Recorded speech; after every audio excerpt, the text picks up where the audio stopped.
Non, ne vous inquiétez pas, il est là pour vous aussi.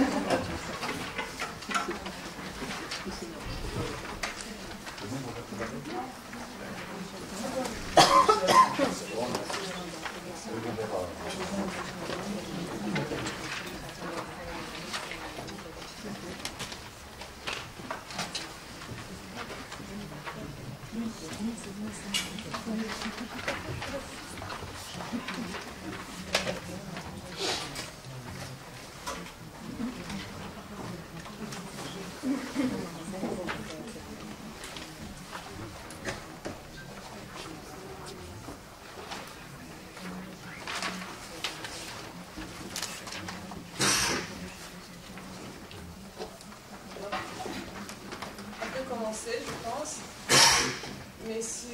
Mesdames et messieurs, bonjour. Alors aujourd'hui, ce matin, nous continuons avec deux interventions plein air.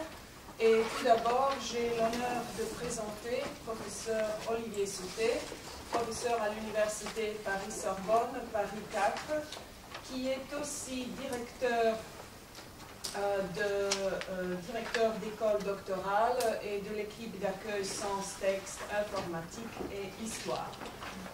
Professeur Souté est aussi auteur des ouvrages remarquables tels que Linguistique, la syntaxe du français et Études d'anciens et de moyens français. Parmi autres, il est directeur de la collection Bibliothèque de grammaire et de linguistique chez Champillon et de la collection Travaux de linguistique et stylistique française chez Tux. Et à la fin, c'est aussi avec un grand plaisir que je peux dire qu'il est membre du comité de rédaction d'une revue linguistique croate, Suvremena Lingvistika, la linguistique contemporaine, ce qui d'ailleurs représente alors déjà pendant des années la base de notre collaboration future. Alors je cède maintenant la parole à professeur Souté et le titre de son intervention est Psychomécanique du langage et représentation spatiale du système verbal français, apports et limites. Merci beaucoup. Merci beaucoup pour cette invitation. Je dois vous dire le plaisir que j'ai toujours.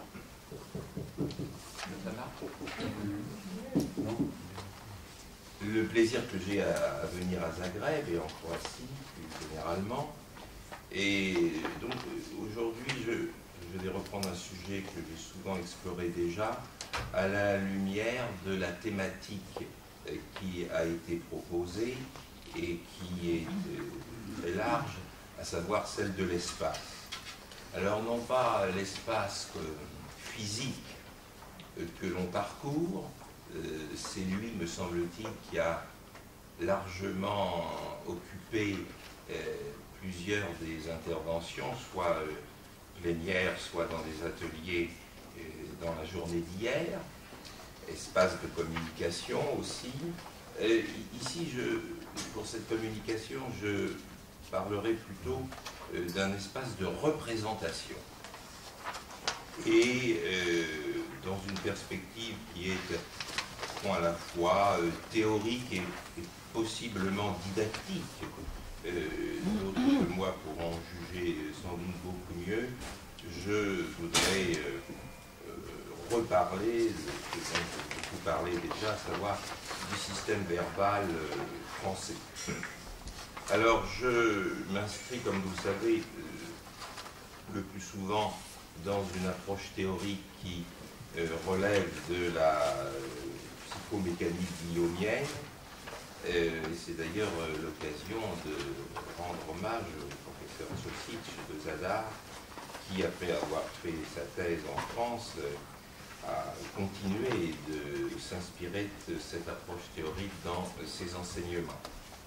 La Croatie étant l'un des quelques pays, et le croate étant l'une des quelques langues dans lesquelles un certain nombre de textes de Guillaume ont été traduits.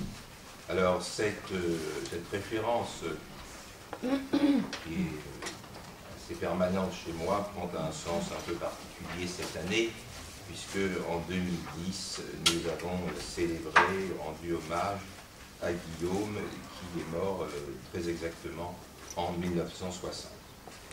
Alors, pour ceux d'entre vous, et je pense que peut-être le plus grand nombre, qui ne sont pas très informés de cette théorie, j'en dirai quelques mots pour introduire mon propos, et ensuite nous verrons quels enseignements on peut en tirer, quelles critiques on peut formuler aussi à propos de sa théorie verbo-temporelle.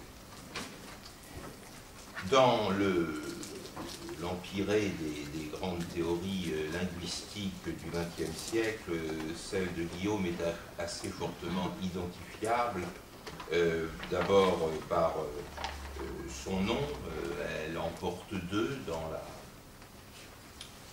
terminologie des linguistes, à la fois le terme de psychomécanique et de psychosystématique du langage. Alors nous aurons peut-être l'occasion de revenir sur les deux termes que sont mécanique et systématique à propos du système temporel. Pour l'instant, l'élément sans doute important à noter est celui-ci, éviter un contresens sur psycho qui ne renvoie pas du tout, malgré parfois quelques formulation un peu maladroite de Guillaume, qui ne renvoie pas à la psychologie, ce n'est pas une grammaire psychologisante, ça existe, hein, les grammaires psychologisantes, tel n'est pas le cas chez Guillaume.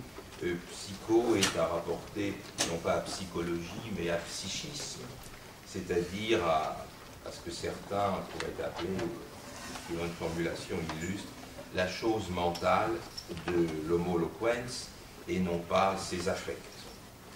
Alors, pour remettre tout le monde d'accord, parfois, et pour éviter les ambiguïtés, y compris à l'intérieur d'une terminologie d'école, on utilise le dérivé du nom du linguiste lui-même, c'est-à-dire guillaumisme, mais là aussi on n'évite pas la polysémie, puisque, sans aller jusqu'à dire qu'il y a autant de guillaumisme que de guillaumiens, on peut dire qu'il y a en tout cas des lectures assez différentes qui se sont dégagées, qui, c'est un point qui n'est pas central pour nous ici, est assez significatif des modes de raisonnement et de diffusion de la pensée dans les milieux académiques. Ce n'est pas propre à la linguistique, ça n'est pas, et encore moins à la psychomécanique, mais la chose y est quand même très sensible, à savoir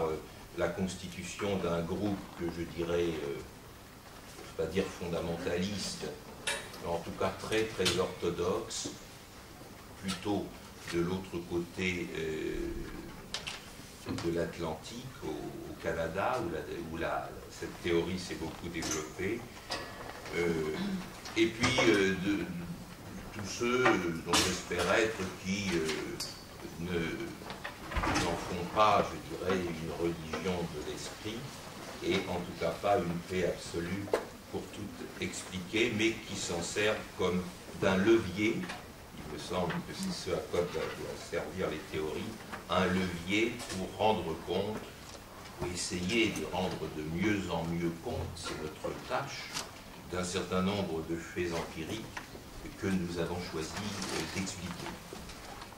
Alors, il est indéniable que le personnage s'est prêté à cela, donc, malgré lui, à son corps défendant probablement, car il y a quelque chose d'intéressant au titre, puisque nous parlons aussi, je dirais, de la culture française, de la culture académique française, et ce qui a pu à la fois déplaire, il a eu des ennemis ou des gens qui l'ont profondément méprisé, notamment Babéliste, mais aussi ce qui a pu charmer certains de ses auditeurs, puisqu'il a enseigné pendant 22 ans à l'école pratique des hautes études, c'est ce que j'appellerais volontiers son exotisme professionnel et son exotisme chronologique.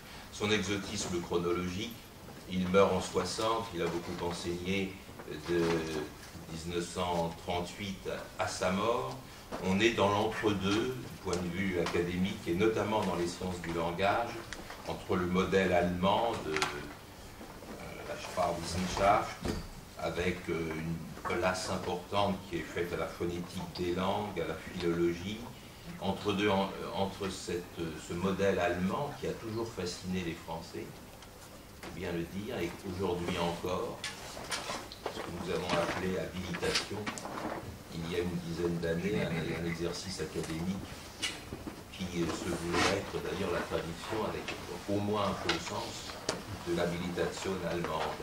Donc les Français sont fascinés par le modèle allemand comme par la philosophie allemande, il faut bien le dire. Et alors l'autre chose qui crée un décalage, c'est que, évidemment, il a un côté chercheur solitaire qui le décale aussi par rapport à ce qui va devenir, je dirais, le labo à l'américaine, où va se coupler avec des variantes multiples l'investigation formelle abstraite des langues et un certain nombre de modèles, notamment de modèles informatiques.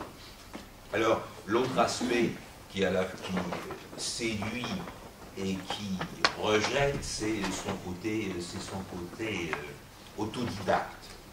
L'université française, comme d'autres d'ailleurs, il n'y a pas de raison de l'accabler, reçoit assez mal ceux qu'elle n'a pas nourris. Et au fond, Guillaume n'est ni normalien, ni agrégé, ce qui, dans certains cas, est rédhibitoire, surtout à cette époque, hein, plus encore qu'aujourd'hui, enfin ça resterait à démontrer d'ailleurs. Et il aura d'ailleurs, grâce à Meillet, simplement un enseignement marginal à l'école pratique des hautes études, vous savez, qui est une institution qui, j'oserais dire dans le meilleur sens du terme, ne sert à rien, à laquelle il faut donc être très attaché, ne sert à rien puisqu'on y entre sans qu'on vous demande quoi que ce soit, et on en sort sans vous donner quoi que ce soit. Il vous suffit de signer une feuille de présence en début de séminaire. Alors il y a enseigné 28 ans, et on peut dire que l'image qu'il a laissée, au moins auprès de ses auditeurs, parmi lesquels un certain nombre de très grands linguistes français de la deuxième moitié du XXe siècle, Potier, Molliot, Moignet, Stefanini, et pour la génération des auditeurs, il a imprimé quelque chose d'indélébile dans leur esprit. Guillaume a un côté aussi très, très français, c'est-à-dire qu'il a le démon de la théorie. Ce n'est pas qu'il méprise l'empiricité des faits, mais au fond, il n'en retient le plus souvent d'une manière explicite que ce qui lui permet de consolider une hypothèse interprétative. Il n'a pas l'esprit, je dirais, il est systématique dans son traitement des faits de langue, il n'est pas systématique dans son relevé des faits de discours. Et il a donc publié, il ne s'est pas contenté de faire court, mais je crois que la posture du professeur est sans doute quelque chose de décisif chez lui et pour ses auditeurs. Et ce qui, pour nous, va nous retire principalement, c'est son grand livre, un des seuls que les non-guillaumiens lisent en général, qui est Temps et Verbes, de 1929. Et le propos de Guillaume est le suivant, c'est de faire apparaître une systématicité en langue qui soit en mesure d'absorber tous les faits de discours. La publication de Temps et Verbes est contemporaine de la publication d'un énorme travail de description de la langue française que vous connaissez, au moins pour certains d'entre vous, très bien, qui est l'essai de grammaire de la langue française de Damourette et Pichon. Et Damourette et Pichon, ouvrage en 6 volumes, tout à fait atypique, par certains côtés irritants et par d'autres génial.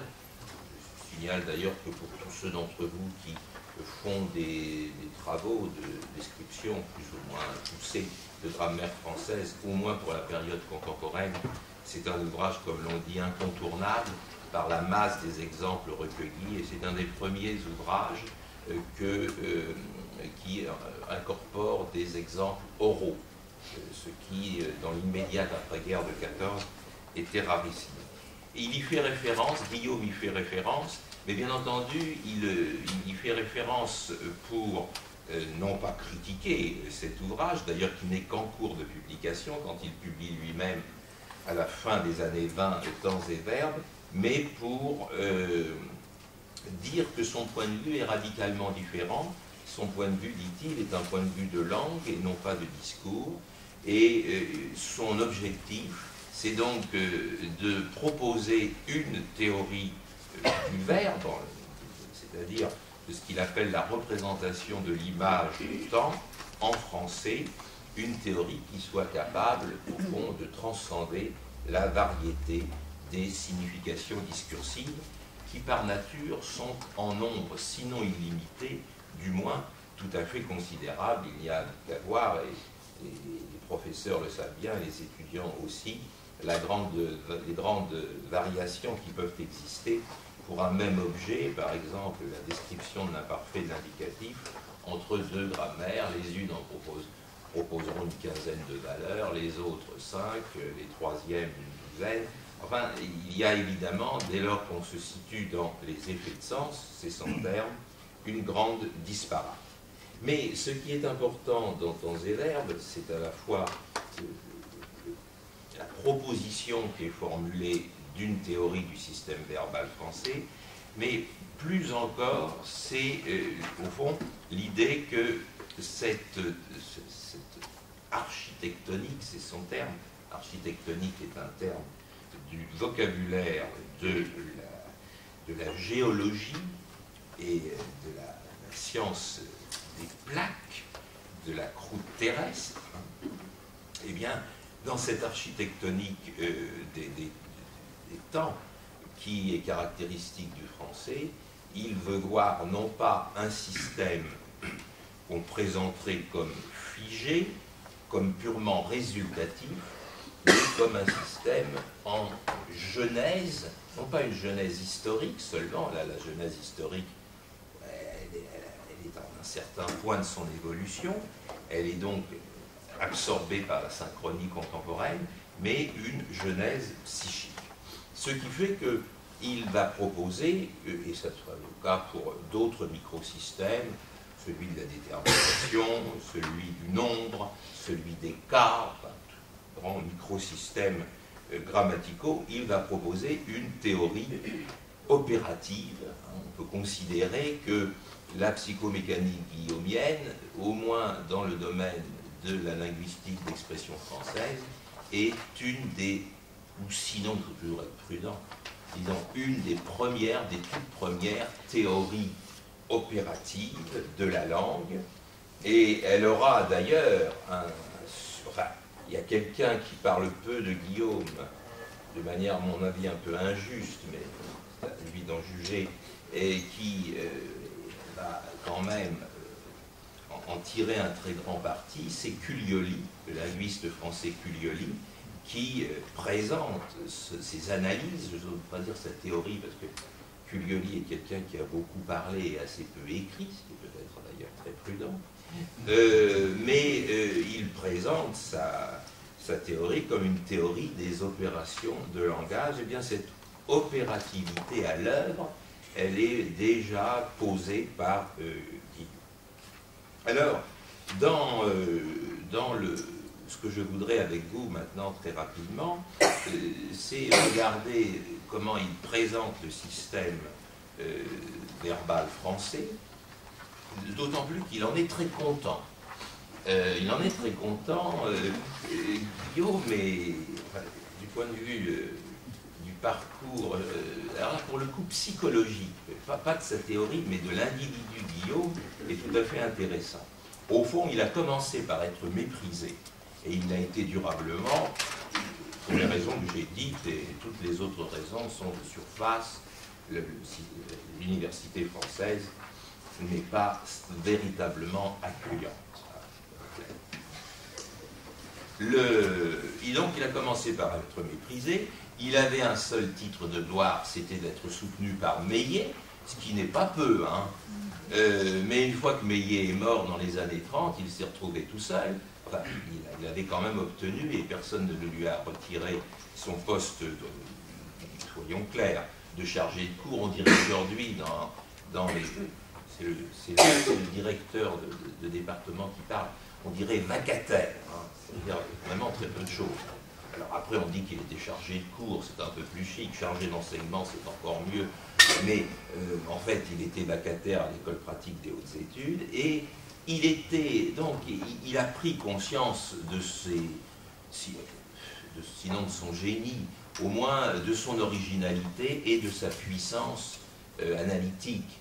Et on le voit d'ailleurs par-delà la tombe discuter avec Saussure, et en disant au départ Saussure c'est très bien, puis petit à petit en disant Saussure a eu le tort il parle mieux que moi, de liquider la diachronie. Et à mesure qu'il avance vers la mort, d'abord il se préoccupe de construire un grand ouvrage qui serait la synthèse de ses réflexions.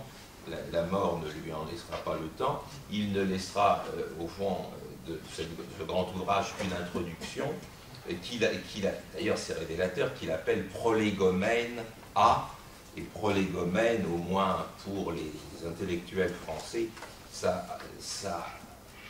conduit directement vers Kant, Prolégomène à toute métaphysique future. Il aurait pu dire introduction comme tout le monde. Et il s'affirme fier de ce qu'il a fait, et dans une leçon de 57, 3 ans avant sa mort, il écrit un autre succès, à 2 mois, hein, a été la découverte de la synèse électrice du mouvement porteur du système de l'article et d'autres systèmes linguistiques, celui en particulier de la chronogénèse, auquel se ramène le système des modes et d'état. Et c'est ce système que j'ai fait reproduire dans le petit exemple, enfin c'est pas vraiment un exemplier, c'est un ensemble de schémas que vous avez peut-être sous les yeux. J'en ai pris la version la plus tardive, du 30 avril 59, c'est-à-dire à 8 mois de sa mort, à 10 mois de sa mort, pardon, et là vous avez, eh bien, l'une de ses fiertés. C'est-à-dire que le système verbal est conçu comme, disons, le lieu d'une opération qu'il appelle de chronogénèse, de genèse de l'image temps, et vous voyez que sa thèse, hein, c'est donc qu'il y a 3 modes, il faut donc lire de gauche à droite, et si vous prenez l'axe vertical, eh bien pour l'axe vertical, vous avez la micro-organisation de chaque mode, suivant 2 niveaux, la ligne de partage horizontal, hein, entre le niveau 1 et le niveau 2, étant la ligne de ce qu'il appelle l'incidence dans son langage à lui, c'est-à-dire l'effection de l'événement. La survenue de l'événement, chanté, son engagement chantant, c'est-à-dire en train de, et chanter qui vient d'avoir lieu, qui est donc un processus accompli. Alors, ce schéma offre du côté de l'indicatif également la répartition symétrique entre le conditionnel et l'imparfait, le futur et le passé simple. Le futur et le passé simple, selon Guillaume, livrant une image venant au point d'accomplissement, soit dans le passé, soit dans le futur, et le conditionnel, une image, et l'imparfait, en cours d'accomplissement, soit dans le passé, soit dans le futur.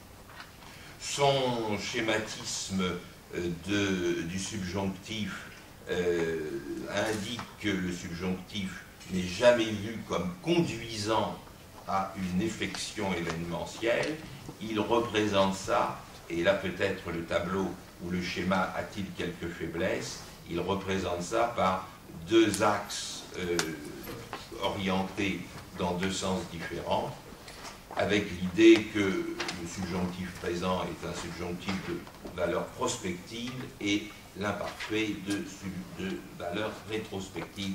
C'est un point que j'ai fortement discuté, je ne peux pas revenir dessus, car cela nous entraînerait trop loin éventuellement. S'il y a des questions, j'en reparlerai.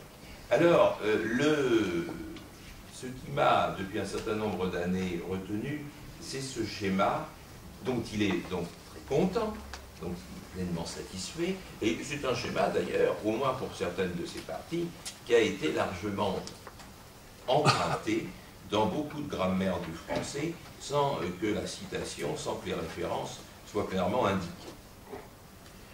Alors, quel est le problème?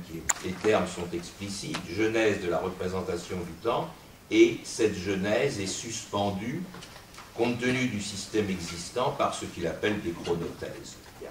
Alors, pour lui, et c'était le sens du premier schéma, les chronothèses, ce sont les modes. Pour moi, les chronothèses, ce sont les paradigmes. Hein, et nous allons, alors je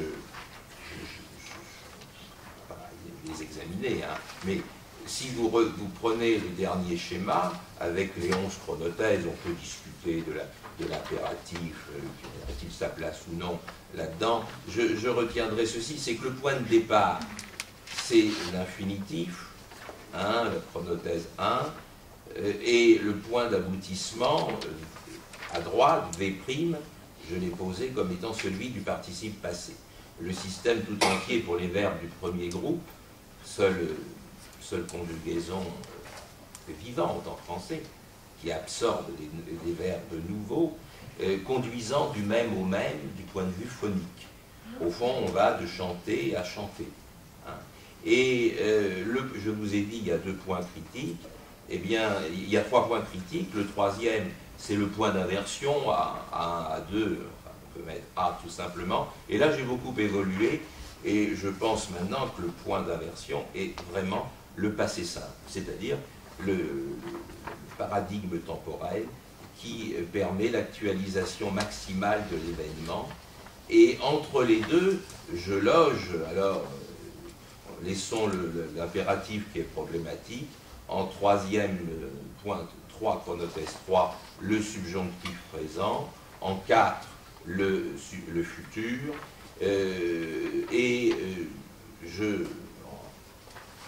en 5, l'indicatif présent, et vous voyez que le 6, qui est le passé simple, je l'ai maintenant déplacé vers la gauche, c'est-à-dire vers le point d'inversion, et à partir du passé simple, il y a donc un phénomène de désactualisation dans la représentation du système verbal, qui nous conduit donc du passé simple au participe passé, en passant par l'imparfait, le conditionnel et le subjonctif imparfait. Alors, j'ai dans plusieurs articles repris ces grandes étapes pour les justifier dans leurs détails, avec notamment un intérêt tout particulier pour le passé simple, qui est, et c'est la caractéristique des points d'inversion dans les schémas guillaumiens, qui est à la fois le point d'actualisation maximale dans le système et le point de départ du virtuel, d'un nouveau virtuel, et ça pose toute la question de la valeur en termes de représentation et de signification profonde et pas seulement contextuelle de ce qu'est le passé simple et de notre pensée du passé, qui est à la fois une pensée compilatoire et une pensée éliminatoire. C'est-à-dire que le passé simple est le temps de la consignation des faits. Alors à partir de là, vous vous rendez compte, bien entendu, de sa valeur historique, enfin, de tous les emplois qui peuvent être faits de lui, mais en même temps, Ricoeur d'ailleurs, exploitant Guillaume, était déjà allé dans cette direction. Le passé n'existe que comme un passé toujours dépassé, C'est-à-dire qu'à la fois, on ne retient que pour autant qu'on oublie. Et du coup, on peut comprendre pourquoi, dans l'économie en tout cas d'une telle réflexion, il peut ouvrir un mouvement de désactualisation de l'événement, alors qu'il est aussi le point d'aboutissement d'une actualisation maximale. Je voudrais une dernière chose, et je disais qu'il pouvait y avoir une dimension pédagogique dans cette affaire. Cela me conduit à poser une question, et là je la pose à tout le monde. C'est la pertinence de la notion de mode. Au fond, dans ce schéma, on a la notion d'aspect est évidemment décisive, la notion de paradigme, ce qu'on appelle traditionnellement dans les grammaires les temps, que je préfère appeler pour éviter toute ambiguïté les paradigmes flexionnels, eh bien c'est évidemment central, mais on pourrait, me semble-t-il, faire l'économie de la notion de mode. Et je le dis d'autant plus que tous ceux d'entre vous qui enseignent la grammaire du français, comme d'autres langues d'ailleurs, quand ils enseignent par exemple l'imparfait ou le présent ou le futur, en gros, avec une terminologie qui peut être variable, ils disent aux auditeurs, écoutez, il y a deux types d'emplois. Il y a les emplois temporels, hein, et il y a les emplois modaux. Cette difficulté, alors, mais ce n'est pas un mode. Je ne suis pas le premier à parler de ces questions. Dans le passé, il y a un grammairien français qui n'a pas laissé un souvenir considérable. Il s'appelait Cléda. Et Cléda, dans les années 20, avait posé le problème à propos du futur. Il disait, et vous connaissez tous le débat sur le conditionnel. Est-il un temps? Est-il un mode? Alors en général, on règle la question d'une manière un petit peu autoritaire. Et mais là, il y a une présomption de statut de mode forte pour le conditionnel. Pourquoi ne pas faire du futur un mode? Et Cléda s'était dit, mais si ça devient un mode, il faut que ça change de nom, parce qu'on va s'y perdre. Et il avait proposé, c'était très malheureux du point de vue terminologique, qu'on l'appelât le suppositif. Et ça n'a pas eu de lendemain. Mais le problème est également posé pour l'imparfait, dont les valeurs modales sont plus nombreuses et infiniment plus problématiques d'ailleurs, puisque l'imparfait peut dire l'inexistence, que les valeurs proprement temporelles. Alors il me semble, mais je ne prétends pas que ce soit à l'abri de critiques, il me semble que Guillaume n'a pas tiré toutes les conséquences de cela.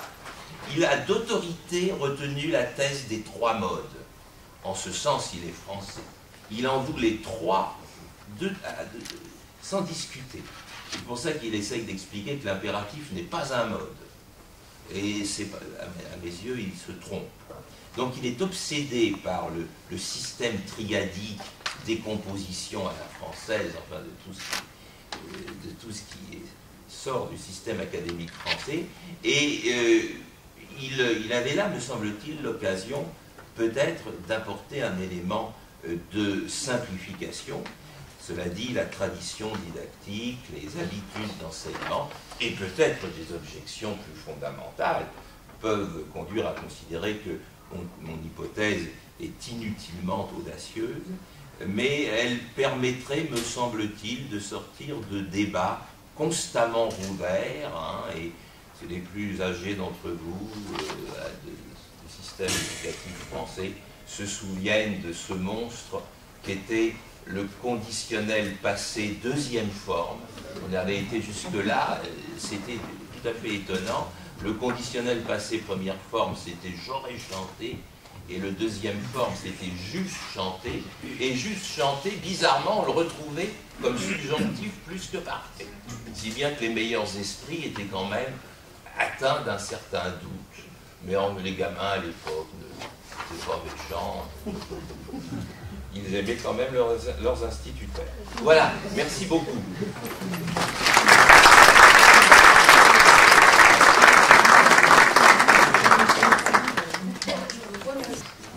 question. Oui, alors je vais rebondir, si vous permettez, tout de suite sur votre question de mode. En fait, je vais vous renvoyer votre question sous forme de question. Je vais faire allusion aux descriptions grammaticales que l'on trouve, par exemple, pour l'albanais, qui a un système verbal extrêmement complexe, et où on trouve normalement dans la description un nombre de modes infiniment supérieur, puisque l'on a un indicatif, un subjonctif, un conditionnel, un optatif, un admiratif et un impératif. Alors, au niveau strictement descriptif, ce qui pose problème, si peut-être si on supprime les questions de mode, c'est la répétition des paradigmes sous leur nom habituel, présent, passé, imparfait, futur, puisqu'on va les retrouver dans chacune de ces classes. Donc la question est, est-ce qu'il y a et il n'y a pas, disons, un obstacle méthodologique pratique à la suppression du mode? Alors, je ne suis pas capable de répondre pour l'albanais, mais ce que vous dites est évidemment important. Je rappelle quand même une chose, c'est que, évidemment, j'ai exposé ça très rapidement, et ça c'est sans doute un peu indigeste quelques minutes après le petit déjeuner, mais Guillaume lui-même, et il n'est pas le seul, ne cessait de dire que subjonctif présent, que présent, ça n'était pas pertinent. Et alors il disait subjonctif athématique versus subjonctif thématique, etc. C'est-à-dire qu'il essayait, et je crois que ça c'est de bonnes méthodes, mais c'est pas toujours facile, il essayait de désigner par un indicateur strictement morphologique et non pas vaguement sémantique. Donc, il faut commencer par un ensemble de définitions stipulatoires, donc ça prend du temps, et dire que présent, passé,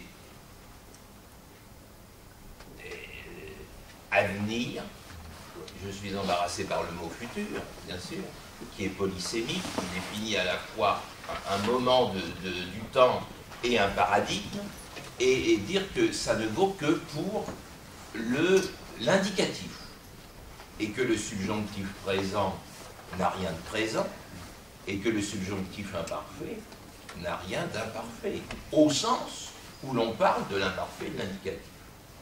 Et que en réalité, le subjonctif, alors on peut exprimer ça de bien des façons, et les subjonctifs ne sont que des formes, disons, de représentation virtuelle de l'événement, sans connexion avec l'idée de temps, avec l'idée d'époque.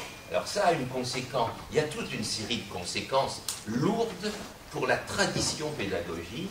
Ça pose notamment la pertinence de la notion de concordance des temps dans nos grammaires. Ça, c'est la concordance des temps et l'accord du participe passé, quand il est conjugué avec avoir, c'est deux des plus belles choses de l'école française. Mais la concordance des temps, c'est notre héritage des langues classiques. Tout cours de grec ou de latin inclut un topo sur la concordance des temps, et tous ceux qui ont fait du thème latin le savent, c'est un machin un peu tordu. Eh bien, il est faux de dire que dans jeudi, je souhaite qu'il vienne, il y ait une concordance présent-présent. Sinon, je souhaitais qu'il vienne ne pourrait pas marcher. Hein. De même, je crois même que c'est ici, une fois que j'avais exposé la chose, vous savez que le seul contexte où l'imparfait du subjonctif demeure sans substitution possible par le présent, c'est les contextes d'hypothèses concessives. Hein. Dussé-je mourir, je ne renoncerai pas à mon whisky.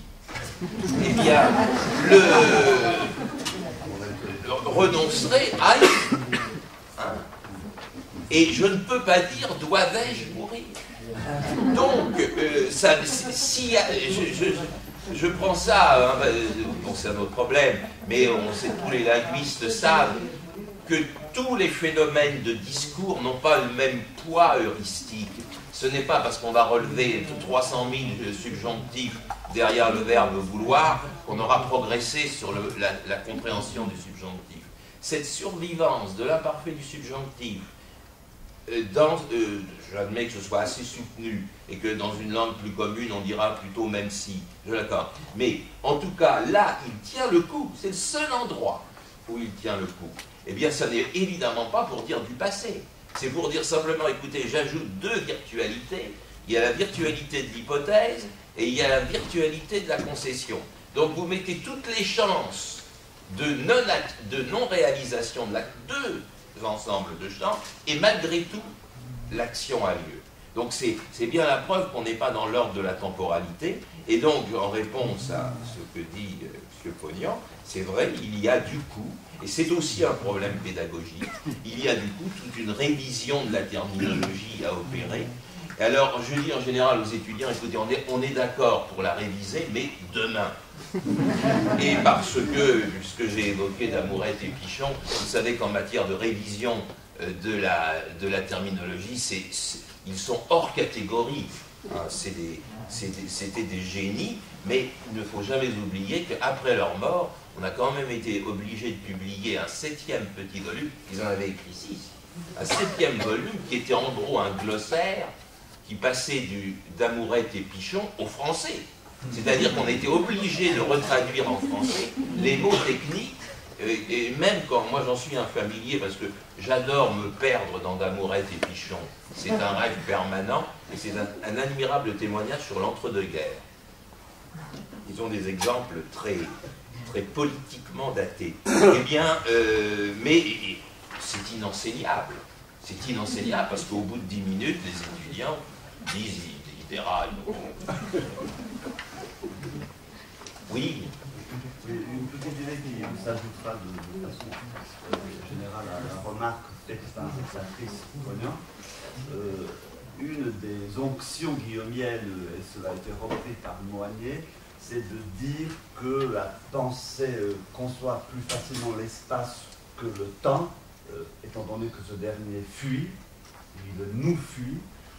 Or, le temps demande l'espace pour être. Du coup, lorsqu'une modalité emprunte à un mode non prévu dans l'idéogénèse, à titre d'exemple la modalité injonctive qui cherche ses formes au sein du mode indicatif, eh bien, la question est de savoir si c'est un déplacement au sein du tenseur ou une position à part. Oui. En position à part, ça me paraît très difficile dans la mesure où la modalité injonctive est assez parasite, c'est-à-dire qu'elle se nourrit de multiples possibilités morphologiques. Et autrement dit, on peut réaliser cette modalité avec de l'indicatif présent, du futur, du subjonctif, éventuellement de l'impératif. Au fond, moi, ce que je retiens, c'est les paradigmes qui ont une personnalité morphologique. C'est la personnalité morphologique qui me paraît décisive. Or, je tiens actuellement, je ne serais peut-être pas d'accord avec moi dans 6 mois, non, avec moi oui dans 6 mois ou dans 6 semaines, mais je tiens que les modes n'ont pas cette personnalité morphologique. Voilà, c'est ce qui me... en d'autres termes, si vous prenez le tableau classique des conjugaisons, vous avez l'indicatif, c'est un chapeau, et sous l'indicatif, vous avez les temps. Je parle comme à l'école primaire, hein. Je chante, tu chantes. Ce qui a une autonomie, une visibilité sémiologique, c'est le temps, ce n'est pas le mode. Le mode, au fond, c'est au moins sur le plan didactique, c'est une fédération de temps. Hein. Et en ce sens, il y a c'est un être abstrait, tandis que le temps a une concrétude, je ne sais pas si ça se dit concrétude, mais maintenant on peut dire des tas de trucs en une. Donc, il a une concrétude, une concrétion morphologique, étant admis que le guillaumisme va fondamentalement des mots à la pensée et non pas de la pensée aux mots. En d'autres termes, l'injonction est une notion onomasiologique et non pas une réalité sémasiologique. Voilà comment, en tout cas, je verrai les choses pour répondre. Je vous remercie et je pense qu'il faut clore maintenant votre première intervention et c'est la parole.